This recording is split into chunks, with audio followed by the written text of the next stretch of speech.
Għandu 41 sena u fil-karriera tiegħu ħasem f'198 taqbida fil-kickboxing u thai boxing. It-Tork Osman Yigin rebaħ 16 titlu tad-dinja u 28 titlu Ewropew. Yigin ġie f'pajjiżna biex jieħu sehem f'seminar mifrux fuq 3 ijiem organizzat mill-klabb Yin Yang. Din kienet it-tieni darba li Osman kellu opportunità li jgħallem f'Malta u ma' One News jirrakkonta kif nibtet ir-rabta tiegħu ma' Malta. I start in Malta Thai boxing, kickboxing. Before, I was fighter, and Noel Meksha, he knows me by fight.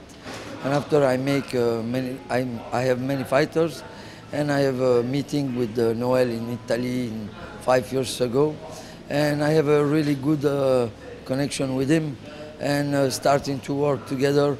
I'm coming for seminar for supervisor in Malta, and I like the hospitality of Malta, and I'm start to work with Noel.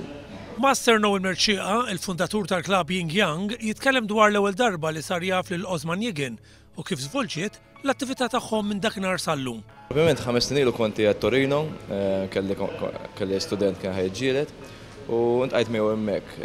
Isu minn dakinhar l-law mbagħad bdiet relazzjoni bejn u tlajt kemm darba l-Belġium, ġiet 3 darbi ta' Malta u tista' tgħid il-klabb tiegħu ġie ħaġa waħda vera għandna relazzjoni tajba ħafna.